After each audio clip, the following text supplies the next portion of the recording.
আসসালামু আলাইকুম দর্শক, আপনারা আমার হাতে একটা ব্যাগ দেখতেছেন। আসলে ব্যাগের মধ্যে কি, আজকে আমি একটা আনকমন জিনিস দেখাবো আপনাদেরকে। হয়তো অনেকে দেখছেন, অনেকে দেখেননি।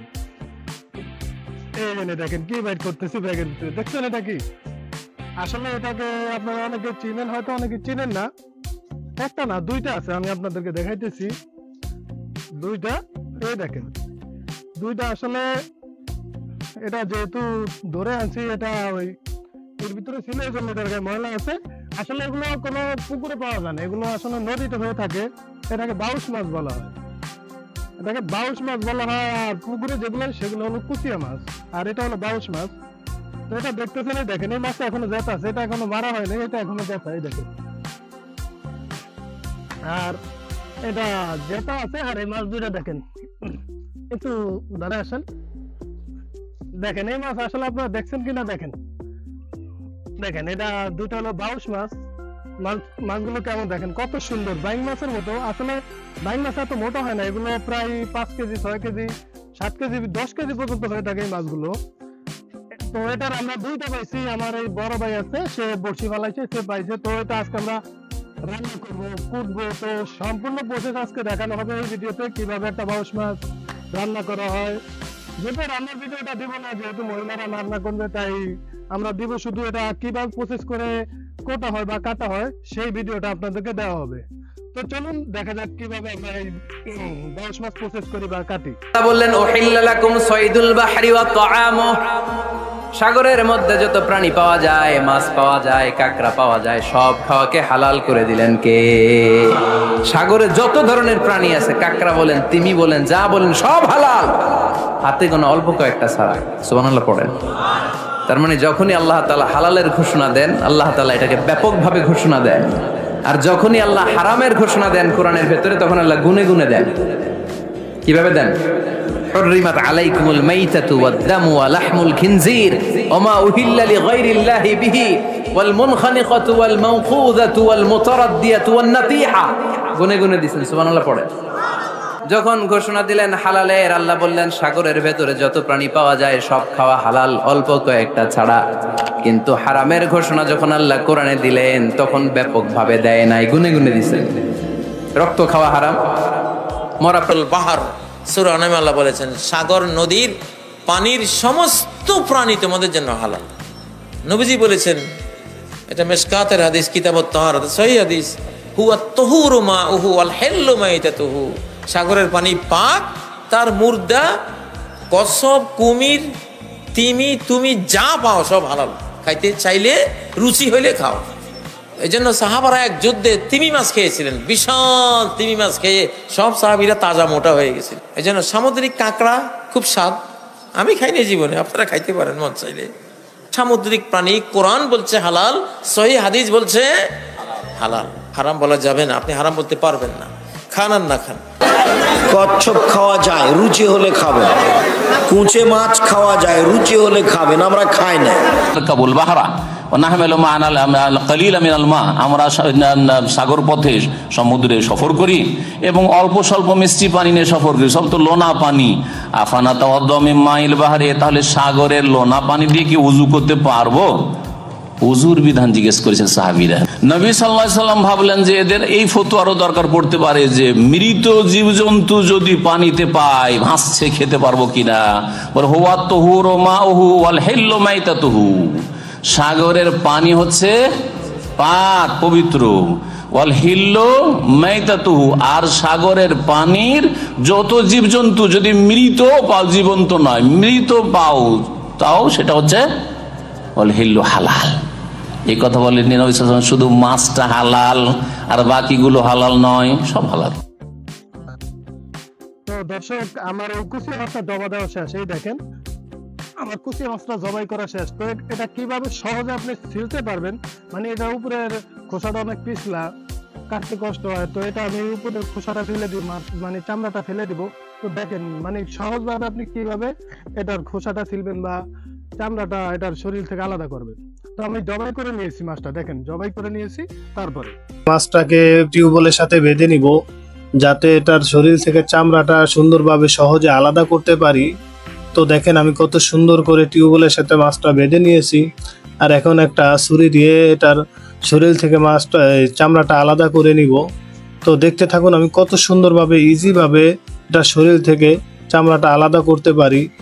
আসলে এই বাউস মাছ নয়, আপনারা যারা কুচিয়া মাছ খান, কুচে মাছ খান, তারাও এইভাবে শরীর থেকে চামড়াটা আলাদা করতে পারবেন একবার সুন্দরভাবে ইজিভাবে। প্রথম মাছটা আমার চামড়া আলাদা করা হয়ে গেছে, সেটাকে আমি খুলে ফেলবো বালতির ভিতরে রেখে, এবং দ্বিতীয় মাছটা এখন আমি ঝুলিয়ে নিব। ঠিক একইভাবে সেম পদ্ধতিতে আমি মাছটা খুলে নিব। তো এখন দেখতে পাচ্ছেন আমি এটাকেও ছুরি দিয়ে সুন্দর করে গলার কাছ থেকে ছাড়িয়ে নিব। এবং এটা যেহেতু পিচ্ছিল টাইপের একটা চামড়া, পিচ্ছিল টাইপের একটা মাছ, এই জন্য আমি একটা টুকরা জালের ব্যবহার করেছি। যেহেতু আমি এটা টান দিয়ে খুলবো, তাই টান দিতে যাতে সহজ হয়। এখন আমার মাছ দোনোটাই ছিলা শেষ। এখন আমি আমার কলের গোড়ায় করতে বসবো, তাই একটু পানি দিয়ে আশপাশটা ভালোভাবে পরিষ্কার করে নিচ্ছি। একটু পানি চেপে মেরে তারপরে আমি আশপাশটা পরিষ্কার করে নিচ্ছি। এখন আমি একটা মোড়া আর বটি নিয়ে বসে পড়লাম মাছটা কোটার জন্য।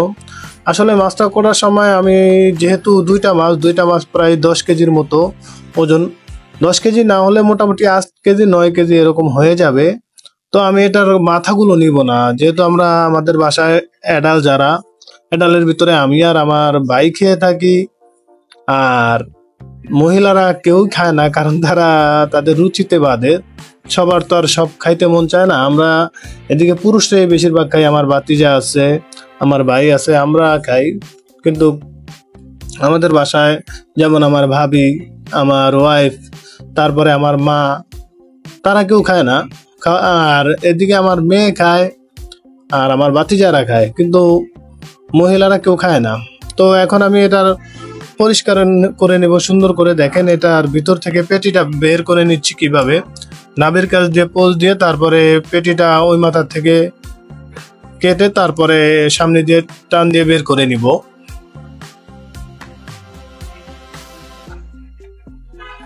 বের করা হয়ে গেলে আমি এই মাছটাকে সুন্দর করে ছোট ছোট করে কেটে নিব। আসলে ছোট ছোট করে এই জন্যই কাটবো, যেহেতু এটা আমি রান্না করব। ছোট ছোট করে কাটলে মাছের ভিতরে, যে কোনো মাছই ছোট করে কাটলে আপনি তার ভিতরে মশলা সুন্দরভাবে ঢুকে, তাই আমি এটাকে ছোট ছোট করে কেটে নিচ্ছি। ভিডিওটা অনেক ফাস্ট করে দিছি, যদিও পুরো ভিডিও আমি দেখাতে যাই তাহলে অনেক সময় লাগে যাবে, প্রায় 1 ঘন্টার মতো সময় লেগে যাবে, কিন্তু এই জন্য আমি ভিডিওটা ফাস্ট করে দিচ্ছি। দেখেন আপনারা, আসলে মাছগুলোতে অনেক তেল, এই জন্য মাছগুলো একটু পিচ্ছিল টাইপের। আর এখানে দেখতে আপনি যেরকম নরম দেখতেছেন, আসলে কিন্তু মাছগুলো এরকম না। মাছগুলো রান্না করার পরে আপনার শক্ত হয়ে যায়। যদিও যারা কুচিয়া মাছ খাইছেন তারা অভিজ্ঞতাটা ভালো জানবেন, তারা ভালোভাবে বুঝতে পারবেন, যারা কুচিয়া মাছ খাওয়ার অভিজ্ঞতা আছে তাদের। আর যেমন অনেকে এগুলো হারাম এরকম কিছু বলে, আসলে দেখেন আপনারা ভিডিও শুরুতে কিছু আলেমদের বক্তব্য শুনেছেন, এবং হানাফি মাযহাবের অনুযায়ী আসলে এগুলো মাকরুহ।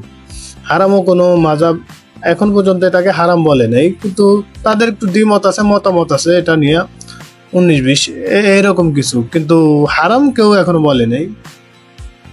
তো দেখেন আমার প্রথম মাছটা কাটা শেষ, আমি দ্বিতীয় মাছটা কাটতেছি। সেম একই পদ্ধতিতে একই সিস্টেমে দ্বিতীয় মাছটা আমি পরিষ্কার করে নিচ্ছি। আসলে এভাবে ক্যামেরায় দেখতেছেন হয়তো মাছগুলো ছোট, আসলে না, অনেক বড়। এই জন্য মাছগুলোর লেন্সাগুলো আমরা তেমন একটা নেই না, আর মাথাগুলো তো নিবই না, কারণ মাথা পরিষ্কার করা অনেক ঝামেলা। এই জন্য মাথাগুলো নিব না, পেটে নিব না। দেখেন মাছটা মাঝখান দিয়ে কেটে তারপরে কুটতেছি আমি। আর আমার পিছনে, বাসার পিছনে, আমার ভাইয়ের বাসার পিছনে টিউবওয়েল আছে, টিউবওয়েলের পারে আমি বসে নিয়েছি।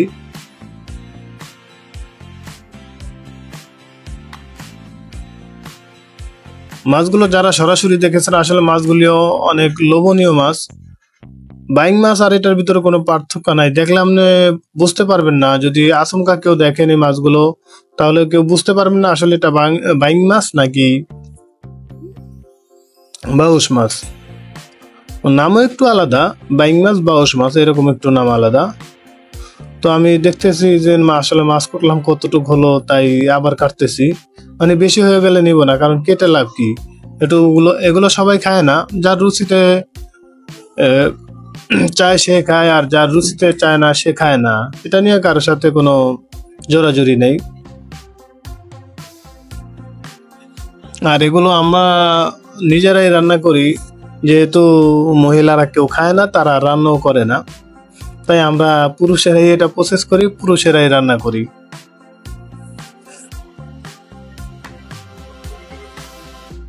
আর আপনারা যারা এই মাছ কখনো খাননি, প্রথম দেখছেন, তারা কিন্তু এগুলো সামুদ্রিক এলাকায় আপনি পাবেন, নদীতে বা সামুদ্রিক এলাকায়। বেশিরভাগই মিঠা পানিতে আপনি পাবেন, নদীমাতৃক এলাকাগুলোতে, যেমন মেঘনা নদী, তেতুলিয়া নদী, এসব নদীতে আপনি পাবেন।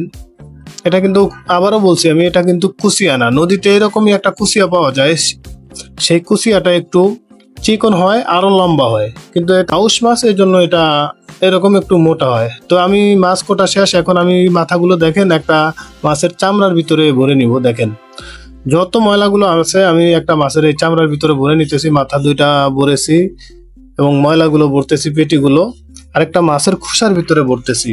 এগুলো আমি নিয়ে ফেলে দিব বা কুকুরকে দিয়ে দিব খাওয়ার জন্য। এই জন্য আমি আরেকটা মাছের খোসার ভিতরে ভরে নিয়েছি। তো মাছের খোসার ভিতরে ভরার পরে দেখা যাইতেছে যেন ওমা, এটাও তো একটা মাছের মতো হয়ে গেল, দেখতে ভালোই লাগতেছিল, তাই আমি এটা এখন পাশে ফেলে রাখবো। দেখেন একটা মাছের মতোই দেখা যাইতেছে।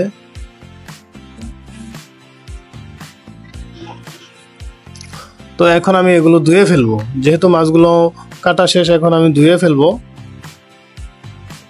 ধোয়ার পর আপনারা দেখতে পারবেন আসলে এখানে কতটুকু মাছ হয়েছে বা কি রকম মাছগুলো দেখতে। আসলে মাছগুলোতে প্রচুর পরিমাণে তেল, আপনি এখন ধোয়ার সময় আপনি দেখতে পারবেন মাছগুলো কি রকম তেল হতে পারে। মানে আমার দেখার ভিতরে সব থেকে বেশি কুচিয়া মাছে আর বাউস মাছে বেশি তেল। তো ভিডিওটি দেখতে দেখতে যারা এখন এই চ্যানেলটি সাবস্ক্রাইব করেননি, তারা দয়া করে সাবস্ক্রাইব করে দেন। আর যারা ফেসবুক পেজ থেকে দেখতেছেন, তারা দয়া করে পেজটি ফলো করে দিন। কারণ আপনারা যদি পেজটি ফলো করেন আর এরকম ভিডিওতে কমেন্ট করেন, আরো নিত্য নতুন ভিডিও দেখতে চান, তাহলে কিন্তু আমার ভিডিও করার উৎসাহ আরো বেড়ে যায়, আরো ভিডিও করতে মন চায়। আর যখন আপনারা লাইক কমেন্ট শেয়ার না করেন, তখন আর ভিডিও করতে ভালো লাগে না, কারণ তখন আর লোকজন লাইক কমেন্ট শেয়ার করে না, সাবস্ক্রাইব করে না, ফলো করে না, তখন আর ভিডিও করতে ইচ্ছে করে না। যে কোনো মানুষই যে কোনো একটা ভিডিও বানানোর জন্য উৎসাহ থাকতে হয়, যদি কারো উৎসাহ না পায় তাহলে কিন্তু সে ভিডিও বানায় না। তো বলতে বলতে আমার মাছগুলো প্রায় ধোয়ার কাছাকাছি শেষ। আপনারা দেখতেছেন আমি মাছগুলো কিভাবে সুন্দর করে পরিষ্কার করতেছি। আসলে যেই মাছ কাটেন না কেন, কোটেন না কেন, মাছগুলো সুন্দর করে পরিষ্কার করে নিয়েন। যে কোনো জিনিস আসলে পরিষ্কারই হলো মেইন, কারণ পরিষ্কার না করলে ওই জিনিস খাইতে মজা হয় না।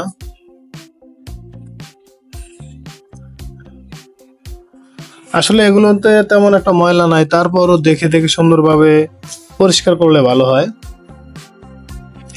আর যে ক্যামেরায় আছে সে আমার ভাতিজা, মেজো ভাতিজা, মেজো ভাইয়ের মেজো ভাতিজা। আর এই মাছগুলো ধরেছে আমার মেজো ভাই, উনি নদীতে বড়শি ফালায়, তাই বড়শি দিয়ে ধরেছে। উনি বোয়াল মাছ ধরার জন্য যে বড়শি ফালায়, সেই বড়শিতে মাছগুলো পেয়েছে। তো দেখতে পাচ্ছেন দর্শক, ধোয়ার পরে মানে কতটা সুন্দর হয়েছে, কতটা ভালো লাগতেছে এগুলো।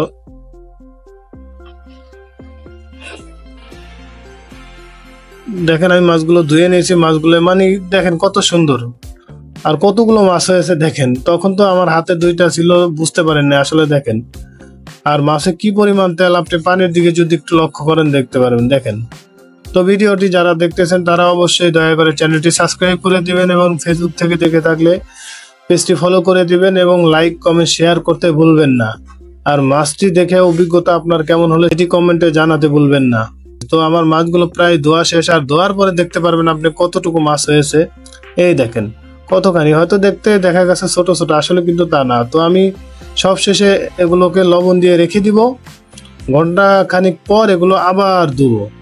যেহেতু এগুলোতে অনেক তেল, তাই আমি এগুলো লবণ দিয়ে রেখে দিব, ঘন্টাখানিক পরে ধুবো, যেন এর ভিতরে কোনো রক্ত পানি থাকলে সেগুলো বের হয়ে যায়। আর যারা ভিডিওটি ইউটিউব থেকে দেখতেছেন অবশ্যই চ্যানেলটি সাবস্ক্রাইব করে দিবেন, আর অলরেডি যারা সাবস্ক্রাইব করেছেন তাদেরকে অসংখ্য ধন্যবাদ। আর যারা ফেসবুক পেজ থেকে দেখেছেন অবশ্যই পেজটি ফলো করে দিবেন, আর যারা অলরেডি পেজটি ফলো করেছেন তাদেরকে অসংখ্য ধন্যবাদ। তো দেখা হচ্ছে পরবর্তী কোনো ভিডিওতে অন্য কোনো টপিক নিয়ে। এরই মধ্যে ভিডিওটি দেখে অভিজ্ঞতা আপনার কাছে কেমন লাগলো সেটি কমেন্ট করতে ভুলবেন না। আজকের মতো এ পর্যন্তই। সবাই ভালো থাকবেন, সুস্থ থাকবেন। আল্লাহ হাফেজ।